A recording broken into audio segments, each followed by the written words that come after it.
ശരിക്കും പറഞ്ഞാൽ ഈ പ്രോസസ്ഡ് ഫുഡ് ഏറ്റവും ഡേഞ്ചറസ് ആണ്. ഇപ്പോഴത്തെ ഒരു രീതി അനുസരിച്ച് ആർക്കും സമയമില്ലാത്തത് കൊണ്ട് ഭൂരിഭാഗം ആളുകളും അതിനാണ് ഡിപ്പെൻഡ് ചെയ്യുന്നത്. പ്രത്യേകിച്ച് ഈ പറയുന്ന നമ്മുടെ ചപ്പാത്തി പാക്കറ്റിൽ കിട്ടുന്ന ഹാഫ് കുക്ക്ഡ് ആയിട്ടുള്ള ചപ്പാത്തി. കാരണം ഒരു ഗോതമ്പ് മേടിച്ച് പൊടിച്ച് അല്ലെങ്കിൽ കുഴച്ച് നമ്മൾ പരത്തി എടുത്തുണ്ടാക്കാനായിട്ടുള്ള ഒരു സമയമില്ലായ്മയും താല്പര്യമില്ലായ്മയും ഉള്ളത് കൊണ്ടാണ് ഈ പറയുന്ന പാക്ഡ് ആയിട്ടുള്ള ചപ്പാത്തിയിലേക്ക് വരുന്നത്.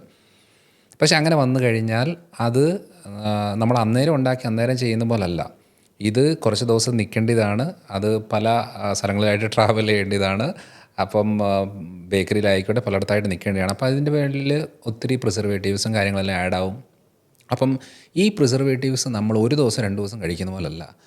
ഒരു ചപ്പാത്തി മേടിച്ചിട്ട് ഈ 10 ചപ്പാത്തി കാണും ഒരു പാക്കറ്റിനകത്ത്. അത് ആ ദിവസവും പിറ്റേ ദിവസം കാണും. പിന്നെ നെക്സ്റ്റ് വീണ്ടും മേടിച്ചുകൊണ്ട് വരും. അപ്പോൾ ഇങ്ങനെ ഒരു നേരത്തെ ഫുഡ് ചപ്പാത്തിയായിട്ട് മാത്രം കഴിക്കുന്നുണ്ട്. അപ്പോൾ ഡെയിലി ഈ പറയുന്ന പ്രിസർവേറ്റീവ്സ് ഇങ്ങനെ കഴിച്ചുകൊണ്ടിരുന്നു കഴിഞ്ഞാൽ ഇവർക്ക് ദഹന പ്രശ്നങ്ങൾ തുടങ്ങും, മലബന്ധം തുടങ്ങും, സ്കിന്നിൻ്റെ ബുദ്ധിമുട്ട് തുടങ്ങും, അലർജി പ്രശ്നങ്ങൾ കൂടും, അതേപോലെ തന്നെ താരൻ്റെ ബുദ്ധിമുട്ടുണ്ടാകും, കണ്ണ് ചൊറിച്ചിൽ, ഇറിറ്റേഷൻസ് അതുണ്ടാകും, പല രീതിയിലുള്ള ഓട്ടോ ഇമ്യൂൺ ഡിസോർഡേഴ്സ് തുടങ്ങും.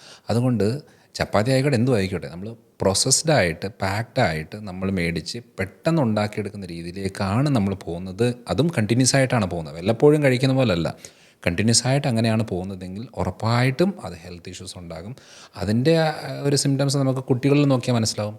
അതിപ്പോൾ ചപ്പാത്തി എന്നല്ല, നമ്മളിപ്പോൾ എന്താ പറയുക, പാക്ഡ് ആയിട്ടുള്ള ബേക്കറിയിൽ വരുന്ന ചോക്ലേറ്റ് ഐറ്റംസ് ആയിക്കോട്ടെ, അല്ലെങ്കിൽ ഫ്രൈഡ് ആയിട്ട് നമ്മൾ വരുന്ന ചിക്കൻ ഐറ്റംസ് കാര്യങ്ങൾ, ഇതൊക്കെ ഫ്രൈ ആയിട്ട് ഹൈ ടെമ്പറേച്ചറിൽ പ്രോസസ്ഡ് ആയിട്ട് വന്ന് ഫ്രിഡ്ജിൽ വെച്ചുകൊണ്ട് പിന്നെ ഡയറക്റ്റായിട്ട് നമ്മൾ ഉണ്ടാക്കിയെടുക്കുന്ന ഏത് ഫുഡും അടുപ്പിച്ചെടുത്താൽ ഒത്തിരിയേറെ ആരോഗ്യ പ്രശ്നം ഉണ്ടാകും. അതുകൊണ്ട് നാച്ചുറലായിട്ട് നമുക്ക് നമ്മൾ തന്നെ ആക്കിയെടുക്കുന്ന രീതിയിലേക്ക് ഉള്ള കാര്യങ്ങൾ ഡെയിലി ആയിട്ട് പോവുകയാണ് വലിയ കുഴപ്പമില്ല. ഇതേപോലെ പാക്കറ്റ് വാങ്ങിച്ചിട്ടാണ് ഉണ്ടാക്കിയെടുക്കുന്നതെങ്കിൽ അത് അവർക്ക് ഈ പറയുന്ന ഹെൽത്ത് സിംറ്റംസ് ആദ്യം കാണിക്കും. പക്ഷേ അത് പിന്നെ മുന്നോട്ട് അത് വലിയ വലിയ പ്രശ്നങ്ങളിലേക്ക് പോകും.